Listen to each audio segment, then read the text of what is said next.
जिएंगे और मरेंगे हम तो एक तो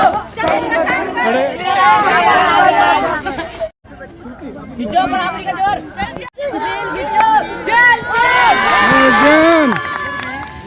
आपने हम सब का बड़ों का दिल जीत लिया। आपको देखकर पता हम जो भी बड़े ह्यूमनिस्ट हैं, आप तो छोटा भी ह्यूमनिस्ट बन रहे हो, हम तो ऑलरेडी ह्यूमनिस्ट हैं बड़े लोग। तो हमें आज अपार खुशी हो रही है।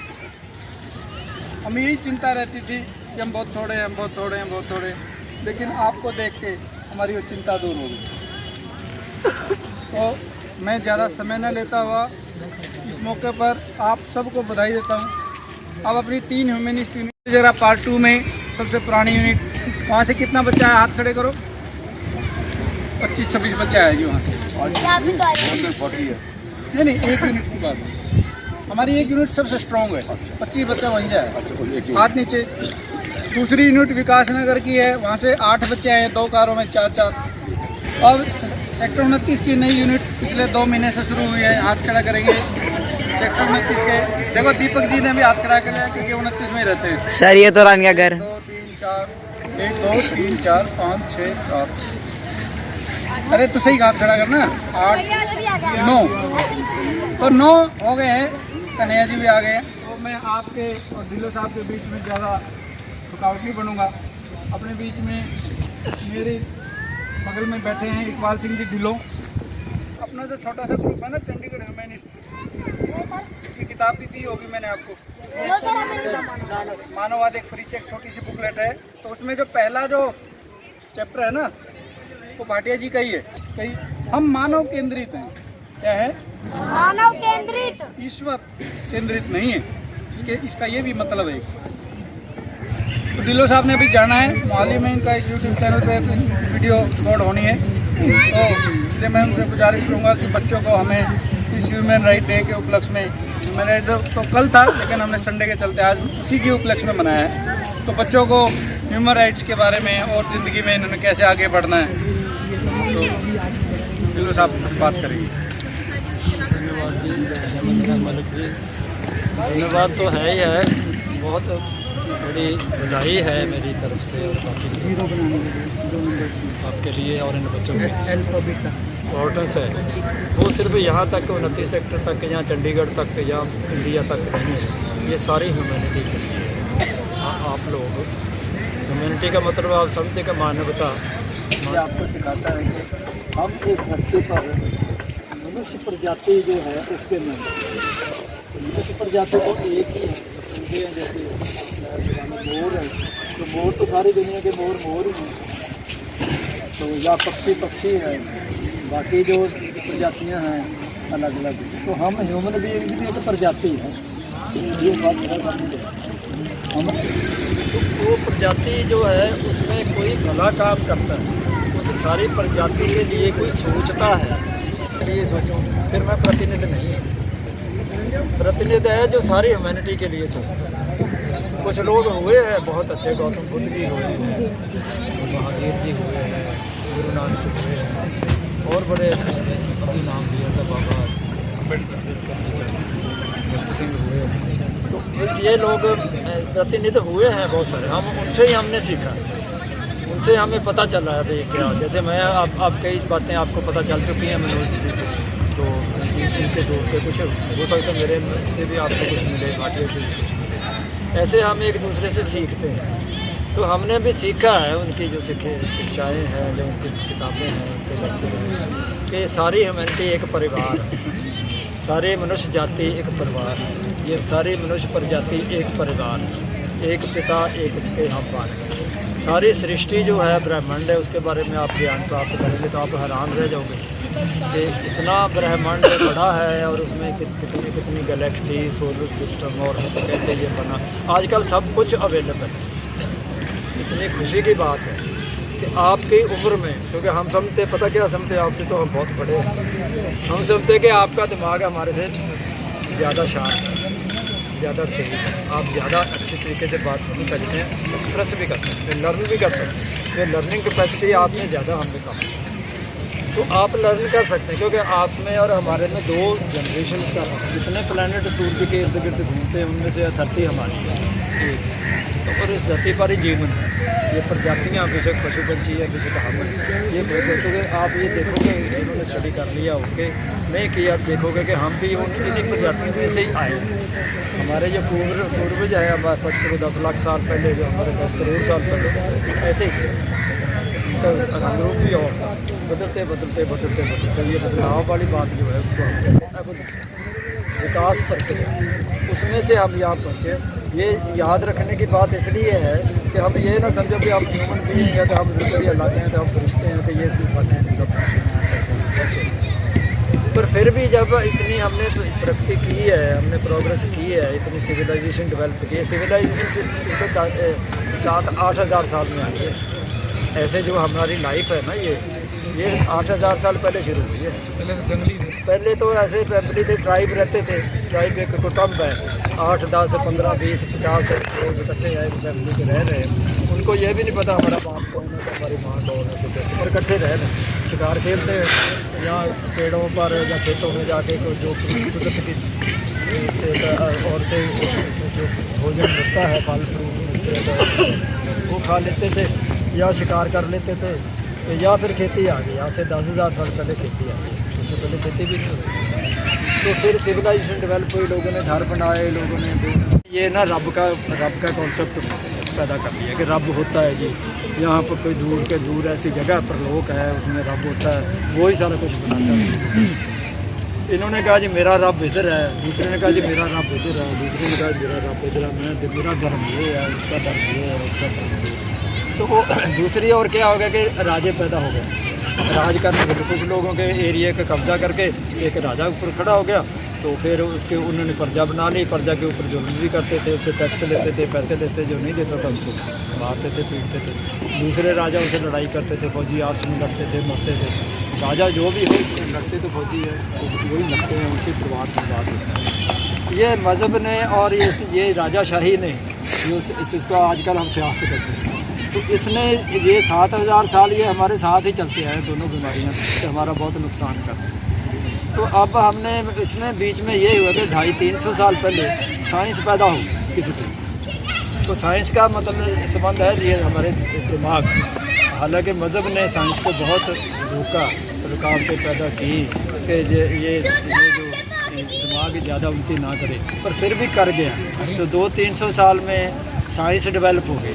साइंस ने हमें क्या कुछ दे दिया है ये हमारे सारे सामने। पर फिर भी ये जो समस्या मज़हब अभी भी है हमारे पास, राजाशाही अभी भी है हमारे पास। हमारा जो दिमाग उन्नत तो हुआ, विकास हुआ, पर इतना भी नहीं ज़्यादा विकास होगा कि हम सारी प्रॉब्लम सॉल्व करें। इसी में जो हमारे समझदार लोग थे, सियाने लोग थे, जिनकी मैंने पहले बात की है, आज भी हैं, तो उन्होंने हमें बताया कि हमें मनुष्य सिर्फ ये चीज़ों से जो गैजेट्स आ रहे हैं, कारों से, फ़ोन से, मशीनों से, सड़कों से या दवाइयों से, इससे मनुष्य को खुशी नहीं मिलेगी। मनुष्य को खुशी मिलेगी आपस में भाईचारा बने, आपसे प्यार बने, हम एक फैमिली बन गए। तो इसमें पैदा हुआ ह्यूमनिज्म, जिसके करके हम यहाँ पर बैठे। तो ह्यूमनिज्म कब पैदा हुआ? आज से लगा लो 200-300 साल। साइंस भी 300 साल पहले पैदा हुई, पहले साइंस को पैदा ही नहीं होने दिया। 7,000 साल में मज़हबों ने, राजाशाही ने साइंस को डेवलप नहीं होने दिया। तो 300 साल पहले हो गई किसी तरीके से।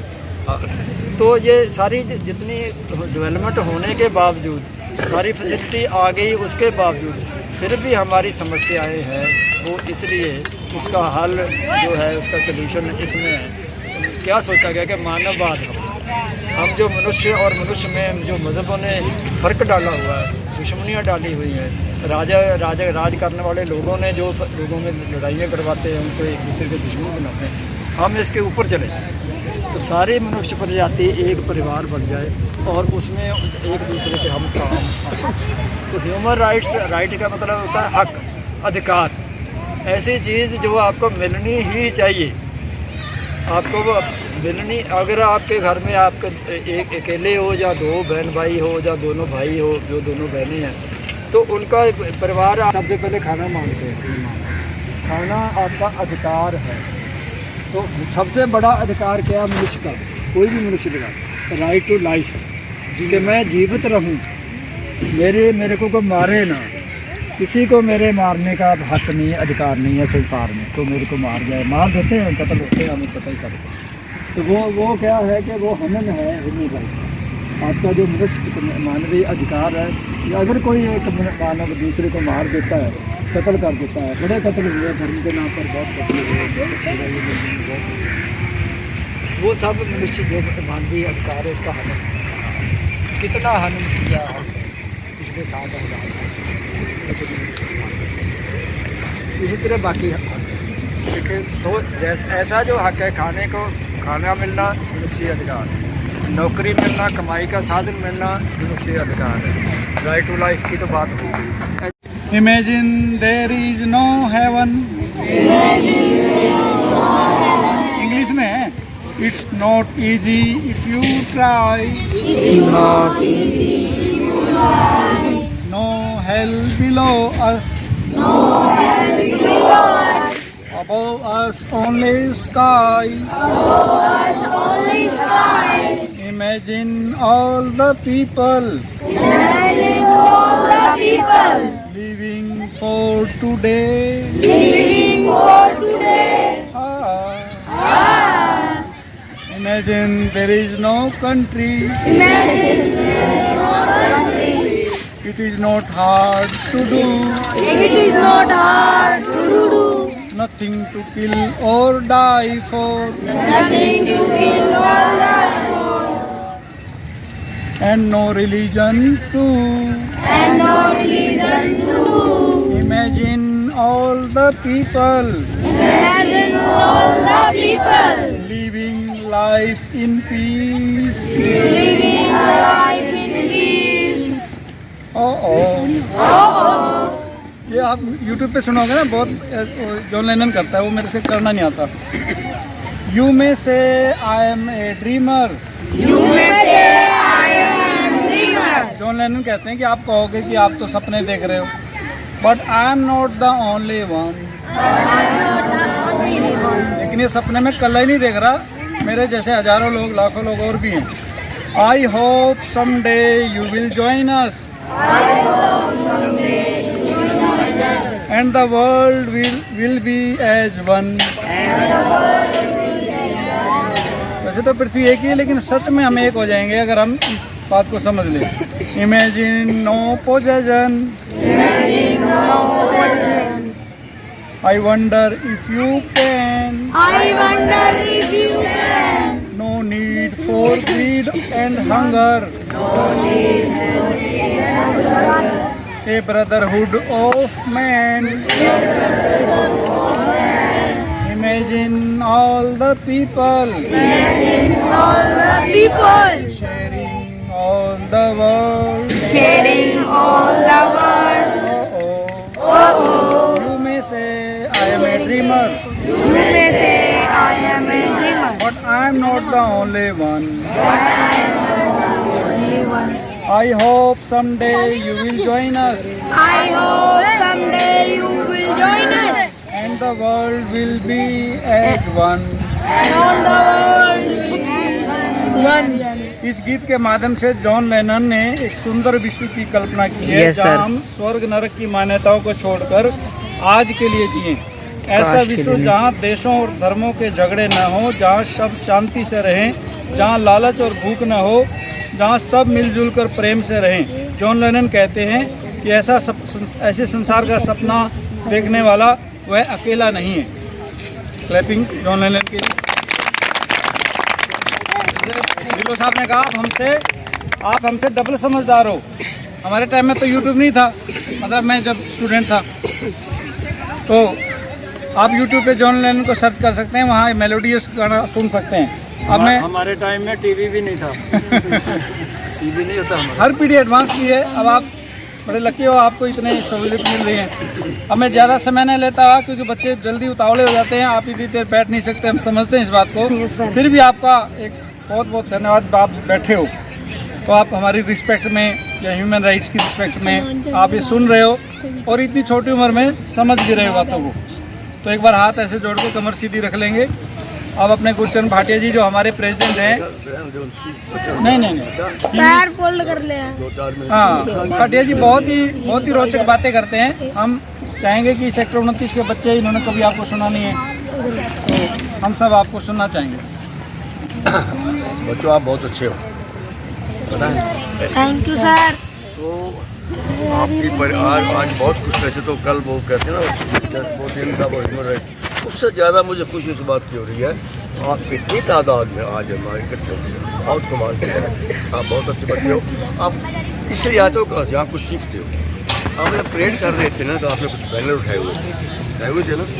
आप सबसे छोटे हो ना, मेरी बात ध्यान से सुननी है, इधर उधर नहीं, ध्यान से छोटी सी बात करूँगा, मैं ध्यान से। आपने बैनर उठाया, सबसे आगे बैनर था, उस पर लिखा था मैं हिंदू बनूंगा ना मुसलमान बनूंगा, इंसान की औलाद हूँ, मतलब आप समझते हैं ना। अच्छा, अब मेरी एक बात और सुनिए, एक कहानी सुनाता हूँ छोटी सी। एक जंगल में शिकारी आता था, वो जाल फैला देता है, अंदर कुछ खाना डाल देता है, कुछ दाना वगैरह, तो पंछी आके उसमें फंस जाते हैं। जब 30-40 पंछी इकट्ठे होते थे, वो अपने वजीर खींचता, उसको अपने पिंजरे, उसके जाल को कंधे पर उठा के अपना ले जाता। रोज इतने पंछी ले जाता। एक बुजुर्ग पंछी ने पंछियों को बुलाया, कहते भाई मेरी बात सुनो, ये शिकारी रोज आता है, तो आपको ले जाता है, आप कुछ जरा बच के रहो। कहते क्या करें? कहते मेरी बात ध्यान से सुनो, ये गाना मैं आपको देता हूँ, वो याद करो और उस पर अमल करो। वो कहता है शिकारी आएगा, जाल बिछाएगा, हम नहीं फंसेंगे। हाँ, कहते बिल्कुल ठीक। बहुत देर उसे 5, 4, 10, 20 दफ़ा कल को आप ध्यान रखना। क्या ध्यान रखना है? शिकारी आएगा, जाल बिछाएगा, हम नहीं फंसेंगे। शिकारी फिर आया, तो जाल बिछा दिया, जाल फेंका, वो सारे बोल रहे हैं शिकारी आएगा, जाल बिछाएगा, हम पर आ रहे हैं जाल की तरफ, और सारे जाल के अंदर उसी तरह फंस गए। उसी तरह जंजीर खींची और अपना जाल लेके चला गया, और जाल के अंदर भी बोल रहे हैं शिकारी आएगा, जाल बिछाएगा, हम नहीं। तो कहने का मतलब ये है कि सिर्फ ये बात कहने की नहीं है, करने की। हम सब तो सोचने वाली बात यह है कि ये बहुत बड़ी बात है कि हम सच्ची बात यह है कि हम कहते ज़रूर हैं, पर हम सब हिंदू हैं या मुसलमान हैं या सिख हैं, इससे बाहर नहीं निकलते। आप बच्चों को ये बात समझनी चाहिए कि ये बात सिर्फ कहने की नहीं, करने की है। ठीक है, अब अगला सवाल है कैसे करनी है। बड़ा मुश्किल काम है, छोटा सा काम नहीं है। पता क्यों? ये जो मज़हब है ना, ये जो मज़हब के मालिक हैं, ये जो लोगों को बच्चे बहुत ज़्यादा गिनती में हैं और ये हज़ारों सालों से कर रहे हैं, इसको उलट करना, इसको थोड़ा सा इससे निकलना, इससे आज़ाद होना, इससे मुक्ति पाना इतना आसान नहीं है। इसलिए ज़रा बात ध्यान से सुनो, बच्चे हो, पर अगर आपकी बात समझ में आ जाएगी तो कुछ ना कुछ करोगे। इसमें भी आगे दो बातें हैं। पहले अपने आप को ठीक करना, कि अपने आप को पक्की तरह ये मान लेना कि मैं हिंदू नहीं हूँ, मैं सिख नहीं हूँ, मैं मुसलमान नहीं हूँ, मैं ईसाई, मैं इंसान। पहली बात ये कि अपने आप को इंसान मानना, इंसान समझना, इंसान की तरह ही बात करना। ठीक है। दूसरी बात है ये बात दूसरों तक भी पहुँचाना, अपने दोस्तों तक, अपने रिश्तेदारों तक, अपने हमसायों तक, अपने मिलने जुलने वालों तक, तभी बात बनेगी ना। सिर्फ हम कह दें अच्छी बात है, आपने स्लोगन लगाया था, पर सिर्फ स्लोगन लगाने से कहने से बात नहीं होती। ठीक है ना। अच्छा, इसमें हम क्या कर सकते हैं? प्रॉब्लम ये है कि ये लोग जैसे बच्चा पैदा होता है ना, पहले दिन ही उसको ठप्पा लगा देते हैं। तो हाँ, वो जो मुसलमान सुन्नत कर देते हैं, लग गया फटा ये मुसलमान, हिंदू है उसकी मुंडन कर देते हैं। जो सिख है वो ये सोने लोहे का यहाँ एक जंजीर डाल देते, कड़ा डाल देते हैं जब। यानी बच्चा बेचारा अभी 3 साल का, 4 साल का, 5 साल का, 6 साल का होता नहीं, कहते चल गुरुद्वारे चल, उस ग्रंथ के आगे कहते वो एक मत था, वो बेचारा अब बेचारा 4 साल का बच्चा, 5 साल का बच्चा, 6, यही सीखेगा ना। ठीक बात है ना। इसलिए ये काम ज़रा मुश्किल है, पर आपको करना है। आप इसलिए यहाँ आप जो परेड करते हो ना, जो इनकी भाषण सुनते हो, बात सुनते हो, इनकी हुक्म मानते हो, सारा कुछ ऑर्गेनाइज हो रहे हो, पर उस नाज का मतलब तब है जब आप अपने आप को पहले इस सबसे बड़ा बंद रहना है। ये सबसे बड़ी बकवास है ये धर्म और ये का जो हम अगर ये अलग हो जाए ना तो उस जगह बैठते हैं, गिलास टकराते हैं और सवेरे उठते हैं, एक आदमी इधर जा रहा है मंदिर को, दूसरा इधर जा रहा है गुरुद्वारे को, फिर एक जगह नहीं जाते सारी, मतलब उससे सारी अलग हो जाते हैं। सिर्फ जब शाम को इकट्ठे होते हैं उस वक्त तो इकट्ठे हैं, इंसान है, फिर इंसान नहीं रहते। तो उठते ही कोई मुसलमान बन जाता है, कोई हिंदू बन जाता है। आपसे सबसे बड़ी बेनती है, समझ रहा है मेरी बात, समझ रहा है कि आप अपने आप को पहले ये समझो कि हम हिंदू मुसलमान नहीं है, यानी क्या करें, कोशिश करो आप बच्चे हो, जब आप बड़े होगे तो आपके बच्चे होंगे, बच्चों के नाम इसलिए रखो कि उससे ज़्यादा मजहब की वो नहीं आनी चाहिए। हमारे नाम क्या है, गुरचरण सिंह लगा, पहले ही पता ये सिख है, तुम मुसलमान रहोगे। इसलिए कोशिश करो छोटे छोटे बच्चों को अपने माँ बाप को समझाओ कि बच्चों के नाम ऐसे रखो जिनका कोई मतलब ना निकलता हो, जिससे ये पता ना लगता हो कि ये क्या है, मुसलमान है कि हिंदू है कि सिख है। इसी तरह पहनावे में भी थोड़ा सा सब एक तरह का पहनो, पैंट पहनो, जरूरी नहीं कि इस तरह की पगड़ी पहननी है या इस तरह का टोपी पहननी है या इस तरह का कोई और पहनना है, ताकि पता लगे तिलक लगा। अच्छा, फिर हर मज़हब ने अपने अपने चिन्ह बनाए हुए हैं। चिन्ह का मतलब होता है निशान, हम कड़ा डालते हैं, हिंदू जनेऊ डालते हैं, आजकल एक नवा रवाज पर लोग की लाल धागा बांध देते हैं। इन सब से अपने आप को आज़ाद कोई नहीं इस्तेमाल करना, कोई धार्मिक चिन्ह अपने आप में नहीं लगाना, बल्कि अपने दोस्तों को सबको बताना है कि नहीं। जब हम इससे आज़ाद हो जाएंगे तो काफ़ी मुक्ति है। पंजाबी में मैं लंबी बात नहीं करूँगा, थक तो नहीं गया ना मेरी बात, समझ भी रहे हैं बात तो समझ नहीं गया। एक आपने कोई भैंस देखी है कभी? भैंस सर, अच्छा, भैंस का जो होता है ना अपना, उसको क्या कहते हैं, मेल, उसको छोटा बोलते हैं, भैंसा कह लो, चलो राइट, भैंसा इजी, वेरी इजी, ठीक है, दैट्स राइट। तो क्या होता है उसके स्किन पे ना जुएं से पैरासाइट जानवर पैदा जाते हैं, निकले तो जुएं बोलते हैं। जब तक वो जिंदा है तो वो जुएं उसके खून से निकाल के जीती हैं। अगर वो मर जाएगा तो जो झूठा जुएं अपने आप मर जाएंगे। मेरी बात समझ गए? और जब तक झूठा जिंदा है जुएं नहीं मरेगी, जब तक ये मजहब जिंदा है ये गंद नहीं मरेगा। समझ गए ना? इसको मारो, इसको समझो, और बड़े होते होते सबको समझाओ, आप भी समझो कि हमने इससे आज़ाद होना है, ज़िंदगी जीनी है, हिंदू मुसलमान सिख ईसाई की तरह नहीं, एक इंसान की तरह। Okay, thank you.